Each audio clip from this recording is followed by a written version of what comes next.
Arranca la temporada del draft con el Shrine Bowl, el primero de los dos tazones colegiales que reúne a los mejores prospectos que salen de la universidad y quieren entrar a la NFL. Y sin más, vamos a empezar a hablar de los jugadores que van a participar en este evento, donde se reúnen 133 elementos que quieren llegar a la NFL y que van a estar durante una semana. Ya empezaron los entrenamientos y después van a tener un partido en el 27 de enero, en el cual van a intentar mostrar lo mejor que puedan para llegar a la NFL. Vamos a ver si lo consiguen o no, pero ¿qué les parece si revisamos posición por posición para que les platique de forma general quiénes son estos jugadores, qué tan buenos son realmente y qué podemos esperar de ellos? ¿Quién tiene más en juego en esta situación? Y vamos a arrancar con la posición de mariscal de campo. Jalen Daniels de Kansas, un jugador que me divertía bastante durante la universidad, pero tengo ciertas dudas de que pueda transicionar a la NFL después de que nunca hizo más que operar una buena ofensiva basada en RPOs. Es un atleta bastante interesante, pero ha tenido problemas de lesiones y no progresó como hubiera esperado. Luego tenemos a Caron Jones, un jugador con muchas herramientas, es un buen atleta, pero la verdad es que no toma buenas decisiones y tampoco me parece el playmaker más natural, entonces no espero mucho de él. El jugador que quiero resaltar de este grupo es Joe Fagnano, el mariscal de campo de UConn, un jugador que realmente me llama mucho la atención porque tuvo 6 años como titular en la Universidad de Maine y luego en UConn, entre lesiones, coronavirus, temas como eso. El tipo, la verdad es que ha pasado debajo del radar, ¿no? Pero solo tiene una intercepción, aunque fue el tercer mariscal de campo con más dropbacks de los pasadores elegibles, y en algunas cuestiones te hace recordar a Aidan O'Connell. No sé qué tanta diferencia haya entre él y un Garrett Nussmeier, por ejemplo. Entonces tiene la oportunidad de demostrarlo aquí, pero hay una diferencia considerable en el nivel de competencia que enfrentaba en Yukon y el que veremos en el Shrine Bowl que tiene que ajustar. Entonces vamos a ver si es capaz de hacerlo o si no, pero por eso me parece que este evento para él en particular es muy importante. Después tenemos a Mark Gronowski, un jugador que la verdad me parece un pasador extremadamente limitado y no creo que llegue a la NFL. Después tenemos a Haynes King, que me recuerda bastante a Tim Tebow, pero con menos medios de comunicación, menos atención de los medios. La verdad es que es muy bueno corriendo el balón, toma buenas decisiones, es un gran líder, no es el mejor pasador. Riley Leonard es otro jugador que me viene a la mente cuando estoy hablando de Haynes King. Creo que va a ser un buen suplente, pero no estamos hablando de nadie extraordinario. Kate Klubnik en su momento estuvo en la conversación de Heisman, quizás podía meterse a la primera ronda antes de esta última temporada, pero no solo no dio un paso hacia adelante, que era lo que esperábamos de él, sino que hubo una regresión, sobre todo la forma en la que responde al blitz, la forma en la que responde cuando está bajo presión. Que son cosas diferentes, pero las dos las hace mal. Luego también tienes el hecho de que no es un pasador con las herramientas físicas más extraordinarias, sino que es bastante promedio en todo, quizás por encima del promedio en agilidad en espacios reducidos, similar a Brock Purdy, que no es alto, no es fuerte, no es el más explosivo, pero en un rango de 10 yardas es muy difícil que lo puedas tocar. No tiene demasiada velocidad fuera de eso, aunque sí es un arma corriendo el balón definitivamente, y a veces vemos la versión de él que es un playmaker natural, pero no siempre. Entonces sí queda de ver que Klubnik a ratos. Vamos a ver de qué está hecho en este evento. Tiene mucho que ganar, es un jugador muy famoso, pero la verdad es que en este momento yo creo que es más un jugador de tercer día del draft. Después complementan este grupo Veren Morton y Miller Moss, dos jugadores que la verdad para mí en el mejor de los escenarios van a ser suplentes al siguiente nivel. Sobre todo Miller Moss yo creo que tiene una posibilidad de mantenerse dentro de la NFL, pero no tengo muchas expectativas de ellos. Después quiero compartirles esto. Es un gráfico que muestra el rating de mariscal de campo de cada uno de los jugadores en este grupo de pasadores, dependiendo de la zona del campo a la cual están lanzando el balón. Como pueden ver, el jugador que domina en este grupo, pues es Joe Fagnano de UConn. El problema es que lo hizo en Connecticut, ¿no? En una conferencia que no es tan competitiva. Entonces, habrá ciertas dudas con él. Haynes King, les digo, es un jugador que tiene cosas positivas, pero tampoco nos vamos a volver locos con alguien cuya mayor fortaleza son los pases al centro detrás de la línea de golpeo. Eso es esquema. Y luego tenemos a Jalen Daniels, que es muy bueno lanzando a la izquierda, es muy bueno operando una ofensiva de RPO, es un atleta que realmente llama la atención, sobre todo espacios reducidos, porque no es tan fuerte, entonces necesita correr alrededor de ti, pero es capaz de hacerlo. También tiene un talento de brazo interesante, es agresivo, pero no siempre cuida el balón. Y tampoco, como les decía, ha operado una ofensiva realmente de NFL. Su mejor nivel llegó con Andy Kotelnicki como coordinador ofensivo, después se va a Penn State y no recupera nunca la mejor versión, aunque por lo menos logró estar sano después de varios años consecutivos que terminaron lastimado. Así que yo pensaría que Kate Klubnik, Jalen Daniels, Joe Fagnano, Haynes King son los jugadores que más pueden destacar en este evento. Vamos a ver de qué está hecho cada uno, pero sé que les interesan más los mariscales de campo, entonces aproveché para enfocarme un poquito más en ellos porque sabemos que son los que van a tener los reflectores y además me parece un grupo que sí tiene cierto talento, entonces no lo quería ignorar nada más, ¿no? De ahí, ¿qué les parece si pasamos a los corredores? En el grupo de corredores, yo sobre todo quiero destacar a Demont Claiborne. No les voy a leer a cada uno de los jugadores porque la verdad es que estaríamos aquí todo el día y simplemente les estaría leyendo cosas que ustedes pueden leer. De este grupo, me gusta Demont Claiborne de Wake Forest. Me gusta Roman Hemby de Indiana, aunque es un jugador ya veterano que tiene cierta edad, entonces sabemos lo que es. Un corredor decente entre los tackles, pero nunca va a ser nada extraordinario, ¿no? En el mejor de los escenarios puede ser tu David Montgomery, puede ser alguien así, pero la verdad es que nunca va a ser el tipo de corredor que cambie cómo te defienden los rivales. Luego tenemos a Demont Claiborne, ¿no? De Wake Forest, un jugador que tuvo 907 yardas la temporada pasada, un promedio de 5.1 yardas por acarreo, 10 touchdowns, la segunda temporada consecutiva en la cual llega a doble dígito de anotaciones y terminó en el top 4 de su conferencia de la ACC, tanto en yardas por tierra como en touchdowns. Es cuarto en toda la historia de Wake Forest en yardas por tierra y además terminó su carrera con 26 touchdowns, que también le permite estar dentro del top 5, ¿no? Top 10 en yardas totales, considerando también lo que pudo hacer atrapando el balón. Entonces estamos hablando de un jugador que realmente hizo las cosas muy bien en su universidad. ¿Será capaz de hacerlo al siguiente nivel? Es la duda, ¿no? Este no es el mejor grupo de corredores, no les voy a mentir, entonces el hecho de que los haya destacado a ellos dos les habla un poquito de lo que va a ser este grupo, pero son los que más me llaman la atención, ¿no? Donde creo que hay más fortaleza es en el grupo de receptores, tanto en el Shrine Bowl como en el Senior Bowl, y eso es considerando que no están todos los jugadores que veremos en el draft. Yo creo que en ofensiva, el grupo más fuerte que hay es el de receptores, el de más profundidad. La verdad es que eso me llama mucho la atención, ¿no? Tenemos, por ejemplo, a Skyler Bell de Connecticut, Yukon, el receptor de Joe Fagnano, ¿no? El mariscal de campo del cual hablábamos hace poquito. Es un jugador que es muy bueno con el balón en las manos, muy bueno atrapando pases también, corriendo rutas, pero estaba en una ofensiva donde era la única arma. Entonces, muchos de sus toques de balón son manufacturados y tenemos que ver cómo se adapta a un ajuste de nivel, ¿no? Después tenemos, por ejemplo, a Malik Benson de Oregon, que es un jugador también interesante, Jeff Caldwell de Cincinnati, un jugador que llama la atención porque es muy alto, 6 pies, 5 pulgadas, tuvo 6 touchdowns en Cincinnati y antes de eso jugó 3 temporadas en Lindenwood, en una universidad que realmente no es de un nivel muy alto, entonces da gusto ver que por lo menos puede tener un rol en Cincinnati más o menos valioso. Él era como el Randy Moss del nivel en el cual jugaba antes de llegar a Cincinnati y decepcionó un poquito cuando subió el nivel de competencia. Podrá dominar en este evento y lograr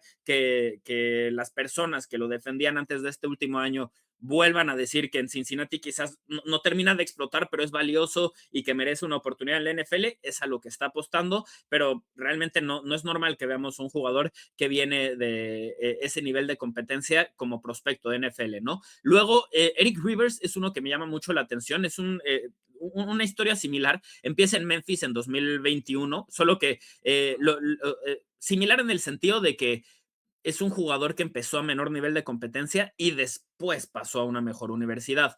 El tema es que él empezó como jugador de secundaria y después se lesiona el hombro, pierde la temporada 2022 y en 2023 se transfiere a Florida International. Y ahí cambia de posición, se convierte en receptor y mejora muchísimo.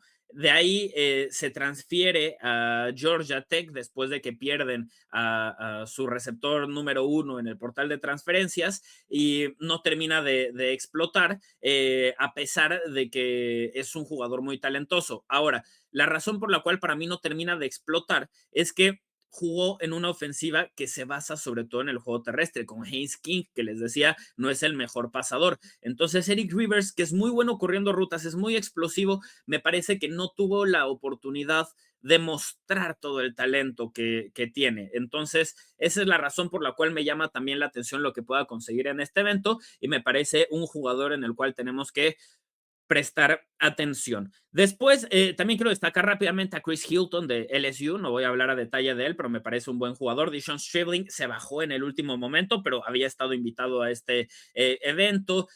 También tenemos hacia abajo a Kobe Young, que ha empezado bastante bien esta semana, dominando en los 1-1 contra esquineros y cuestiones como esa. Y pasando a las cerradas, ahora quiero hablar de Jack Henrys, el ala cerrada de Texas, el tight end, un jugador que atrapó pases de Fernando Mendoza en California y de Arch Manning en Texas, posiblemente del pick número 1 del draft en 2026 y del pick número 1 del draft en 2027. Ahí nomás, ahí nomás. Es un jugador que tuvo 17 ofertas saliendo de la preparatoria para jugar college football, pero se fue a Berkeley como voluntario, como walk-on, porque quería una universidad que tuviera un alto grado académico y además quería jugar ahí como alguien que estudió cerca en Montevista, en la preparatoria, ahí en California. Entonces, el jugador llegó desde 2023, se convierte en titular, juega 859 snaps como freshman verdadero,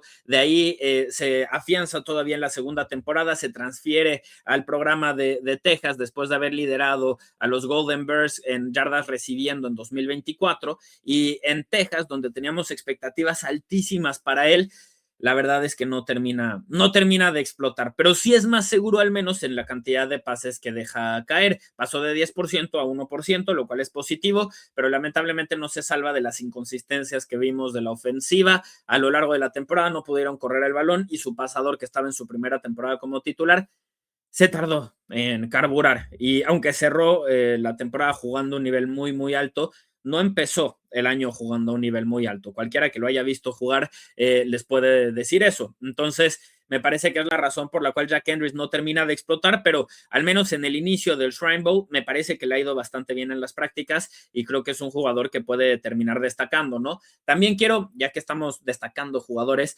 hablar de Ela Raridon de Notre Dame, un jugador que creo que podría ser drafteado en el tercer día y ser interesante. Jaren Kanak de Oklahoma, prospecto de tercer día también, que está en su primer año como ala cerrada, lo acaba de completar, es como un H-back, antes de eso jugaba como linebacker y está buscando, es un prospecto para desarrollar, pero está buscando afianzarse como ala cerrada, como especialista bloqueando, atrapando pases, y no tanto en rutas verticales o algo por el estilo, pero sí ayudando en ese rol un poquito más de sacrificio, ¿no? Y también tenemos a Seydou Traoré, un jugador inglés que es del International Pathway Program y que quiere, egresado de Mississippi State, llegar a la NFL. Tiene cierta experiencia ahí, pero probablemente es un jugador que estás apostando más en las cuestiones intangibles que en alguna otra cuestión. Entonces vamos a ver de qué está hecho, pero es alguien que llama la atención, ¿no? Después, ¿qué les parece si pasamos a revisar lo que es la línea ofensiva? Y ahí quiero hablar de Emil Wagner, el tackle ofensivo del equipo de Notre Dame. Creo que es un jugador con mucho talento, mucho potencial. Tampoco terminó de dar el paso hacia adelante que esperaba de él. Sobre todo, yo pensé que para esta temporada iba a subir de peso y fue todo lo contrario. No sube de peso y entonces vimos varias ocasiones en las cuales abiertamente lo bulearon jugadores más fuertes. Eso es algo que tiene que corregir porque si lo vemos en el college football, lo vamos a ver en la NFL, pero hay mucho talento ahí y además tiene cierta experiencia en Notre Dame. Es un jugador que a mí me llama la atención y que creo que es para desarrollar pero podría tener herramientas para ser titular, ¿no? Otros jugadores que me llaman la atención de este grupo, Falili Famo es un jugador que tiene todas las herramientas físicas, pero también necesita llegar con el entrenador correcto. Diego Pounds, un candidato a cambiar al interior. Y después tenemos algunos jugadores que precisamente eso es lo que están intentando, ¿no? Entonces quiero pasar ya a hablar de ese grupo abiertamente. Por ejemplo, por ahí tenemos a Brian Parker, que está listado aquí como jugador del interior de línea ofensiva, pero él fue tackle en la universidad y está intentando mostrar su versatilidad. Quiere ser el Grace Sable de este año, ¿no? Que domina en estos eventos y después es elegido muy alto en el draft. También tenemos a Pat Coogan, que fue el centro titular de Indiana un año después de ser el centro titular en Notre Dame. No tiene las herramientas físicas que se espera de un titular al siguiente nivel, pero ¿saben qué? Se me ocurren pocas posiciones donde eso importa menos que en centro.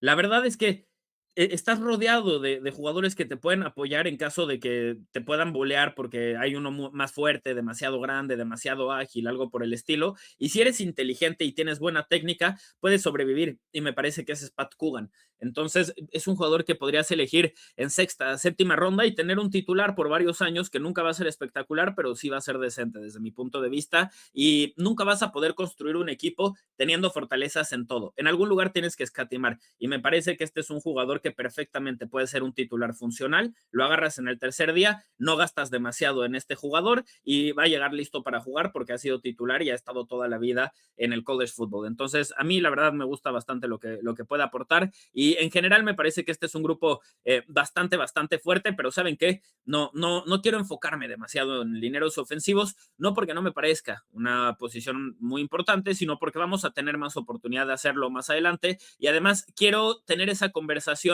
a raíz de que salgan ya los videos de las semanas de entrenamiento y que les pueda compartir yo lo que hicieron en el 1-1 contra los lineros defensivos, ¿no? Me parece que es una conversación más interesante, más divertida para ustedes hablarles de estos jugadores mientras les muestro los duelos 1-1 contra los lineros defensivos, en lugar de estar aquí hablando 15 minutos de lineros ofensivos sin que tengan absolutamente nada que ver. Y lo mismo con jugadores de línea defensiva, ¿no? Aunque este es un grupo muy talentoso, también lo voy a hacer un poquito más rápido. Sobre todo entre estos jugadores en el interior de la línea defensiva, yo quiero destacar a alguien que me llama bastante la atención, que es Darrell Jackson de Florida State. Él podría ser el jugador que se elige más alto en el Shrine Bowl, alguien que empezó en Tallahassee, después se transfiere a Maryland, eventualmente va a Miami, llega a Florida State, ahí es donde encuentra un hogar y no se declara después de la temporada de 2024 junto a Joshua Farmer porque se sentía responsable de la debacle en Florida State y no quería dejar las cosas así. Regresa para 2025, su temporada de Redshirt Senior, termina su carrera con 25 partidos consecutivos como titular, firma 45 tacleos, 3 para pérdida de yardas, una captura, pero es un jugador que más bien sirve para ocupar ocupar bloqueadores, no necesariamente para hacer él las jugadas grandes. Entonces, realmente me parece que podría tener cierto valor a partir de el pick 50, un poquito más hacia abajo, pero es tan buen atleta que si domina como pienso que lo puede hacer en el Shrine Bowl, entonces quizás estamos hablando de un jugador que eventualmente se termina ya metiendo una conversación más seria, ¿no? Quizás drafteado más alto de lo que debería, pero ¿saben qué? Yo no voy a criticar a alguien que hace bien un proceso de reclutamiento para un trabajo profesional, ¿no? Eso también tiene cierto mérito y entonces hay que reconocerlo como tal. Su trabajo ahorita es generar el siguiente contrato, pero hay que decir las cosas como son. Es un jugador que tiene ciertas limitaciones y probablemente lo quieres en los primeros 2 downs para frenar la carrera y después vas a meter a alguien que funcione como pass rusher, ¿no? Ya para seguir con otros perfiles de jugadores, Caleb Proctor de Southeastern Louisiana es un jugador que me llama mucho la atención, segundo jugador de su universidad invitado al evento en los últimos 10 años, busca ser el primero de su programa elegido en el draft desde 2013 y sería el tercero en total. Entonces estamos hablando de que no es normal que alguien que viene de ese nivel esté aquí, pero tuvo 9 capturas a lo largo de esta temporada en el FCS, en un nivel de competencia más bajo, en una de las mejores defensivas a ese nivel. top 10 en absolutamente todo y mucho de eso tiene que ver con lo que hace Caleb Proctor. Él puede ganar mucho dinero, mucho dinero en este evento, porque cuando vienes de un programa como Southeastern Louisiana de la FCS, entonces necesitas demostrar en estos eventos que estás a la altura de las circunstancias. Nadie te va a regalar nada. Entonces, debes de ser capaz, sí o sí, de jugar bien en esta situación. Otros jugadores que podrían hacerse cierto dinero en esta situación, de Monte Capehart, un jugador que tuvo una temporada decepcionante con Clemson, pero realmente tiene mucho talento.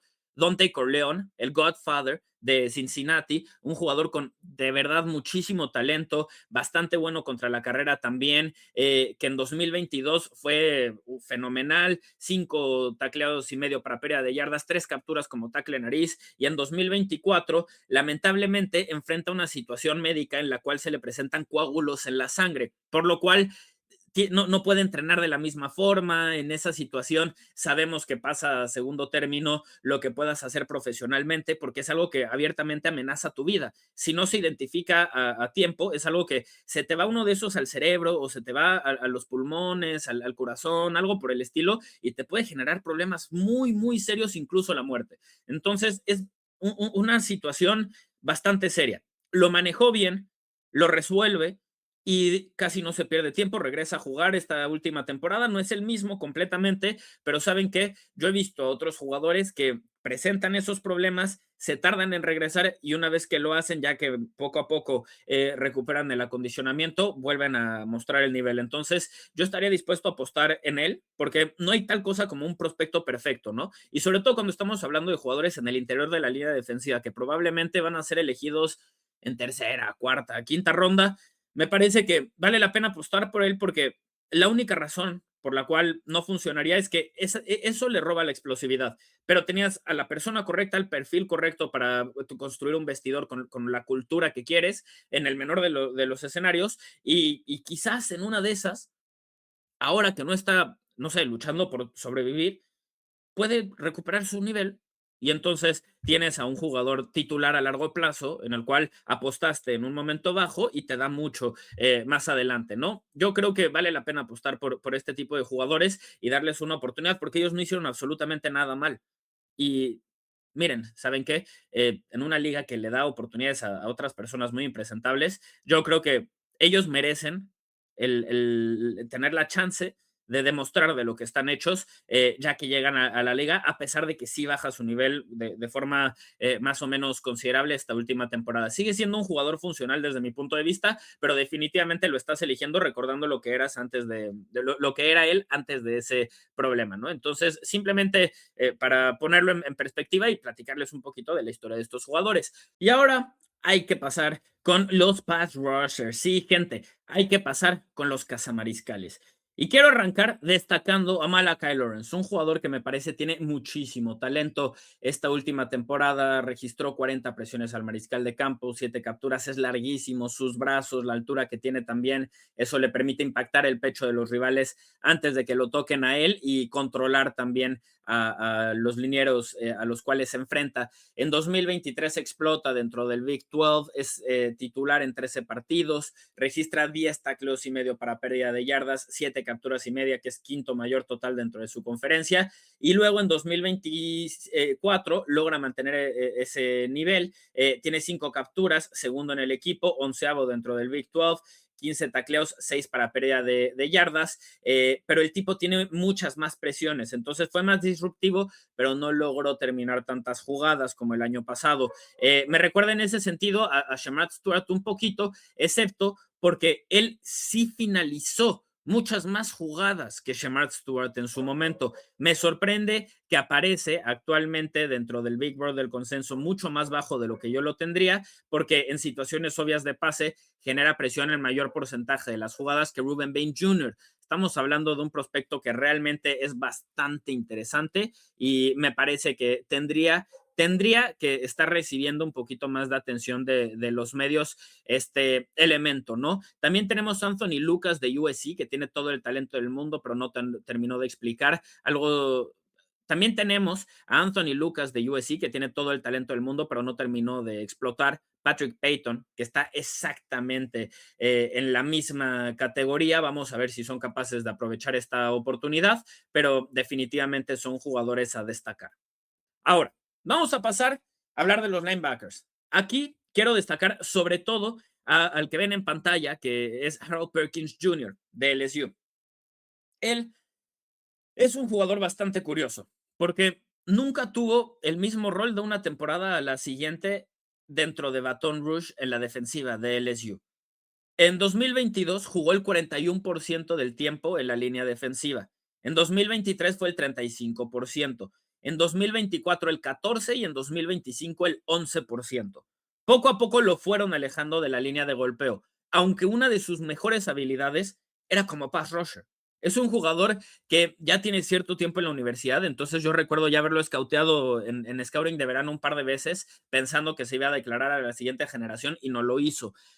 En 2022 me parece que como pass rusher fue su mejor temporada, tuvo 10 capturas, eventualmente también es bastante bueno presionando al mariscal de campo y sobre todo defendiendo hacia adelante también contra la carrera muy bueno. El tema es que era muy liviano y entonces de repente lo exponían en esa parte cuando le ponían dos bloqueadores o un jugador que viene en bloqueo de trampa y entonces viene con el ímpetu, ¿no? Viene en movimiento, tiene más fuerza y entonces tienes ahí que frenarlo y no lo podía hacer.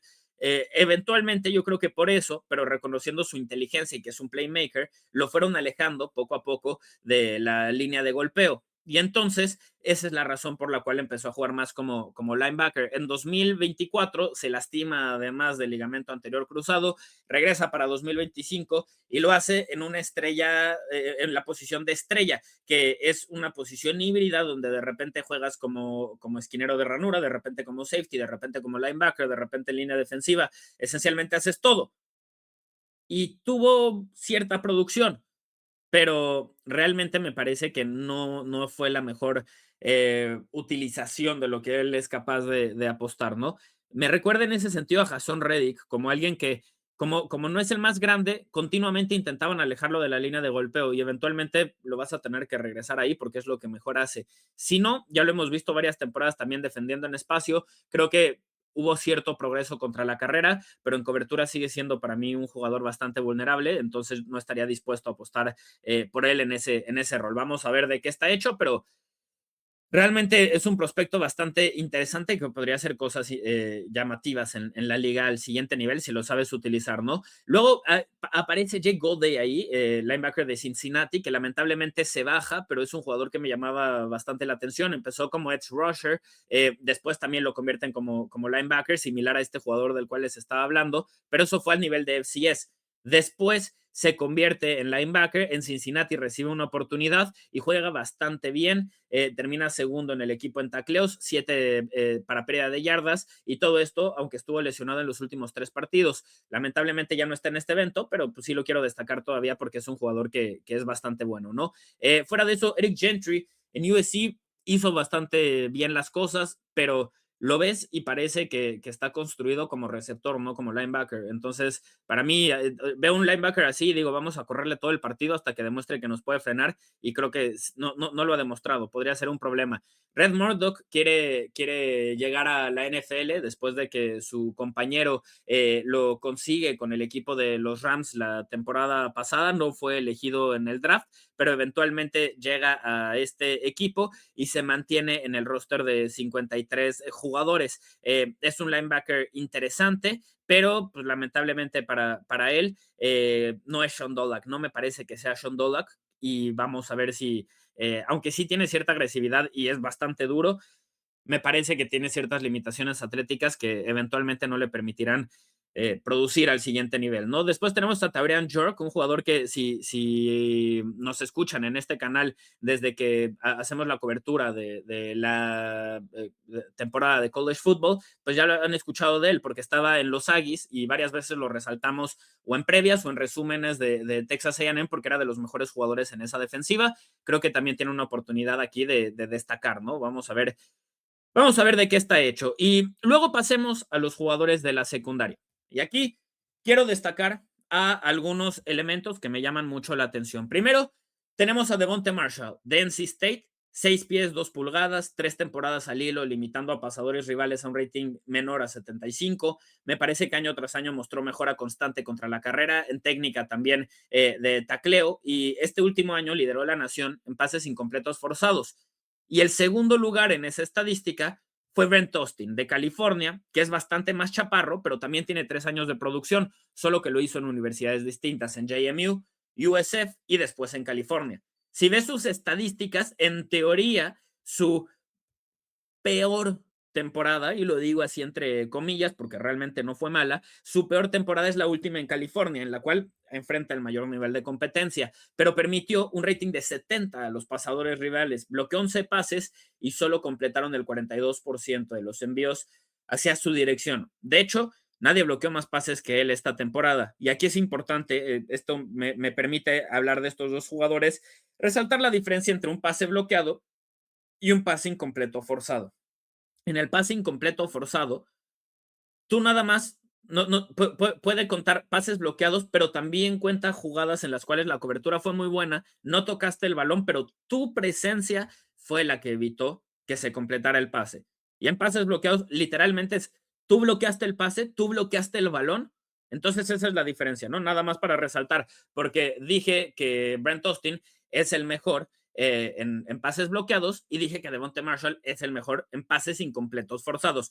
Estadísticas diferentes, simplemente hay que ser claros al compartir esas estadísticas y esa es mi responsabilidad como periodista, ¿no? Ser más claro al comunicar todo esto y ya saben que nosotros siempre vamos a intentar hacerlo de la forma más sencilla que se pueda. De ahí vamos a pasar a hablar de algunos de los safeties. Y quiero resaltar aquí a Cole Wisniewski de Texas Tech, que es versátil, instintivo, tuvo 8 intercepciones con North Dakota State antes de transferirse a Texas Tech, pero la verdad es que en Texas Tech no tuvo el mismo nivel que mostró anteriormente en North Dakota, ¿no? No forzó ninguna intercepción, por ejemplo, en esta última temporada. Tiene 5 tacleos para pérdida de yardas, una captura, 6 pases bloqueados, 2 balones sueltos forzados. Entonces sí lo vimos aparecer de muchas formas, simplemente no tuvo intercepción, ¿no? Probablemente su mejor juego es el último contra BYU y estamos hablando de alguien que fue campeón en 2021 y que fue campeón en 2024 también dentro del nivel de competencia al cual estaba en el FCS, ¿no? Entonces, esto es algo que realmente llama la atención y por eso quería destacar a este jugador también. Y eso es lo que tengo para ustedes. Vamos grupo por grupo, les platico de quiénes son los jugadores que más me gustan en cada una de estas posiciones. También el safety de Toledo, por ejemplo, me gusta bastante, pero ya después hablaremos de ellos más a detalle.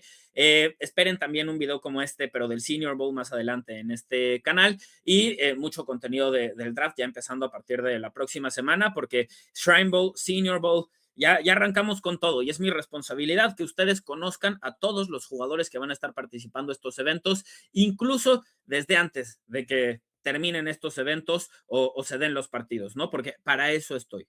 Yo estoy para sumar. Espero que hayan disfrutado y que consideren que este video sumo. Por lo pronto, yo les agradezco mucho y me despido. Soy Santiago Escamilla y les pido que le den me gusta a este video si lo disfrutaron. Gracias y nos vemos en la siguiente entrega para más cobertura digna del Salón de la Fama.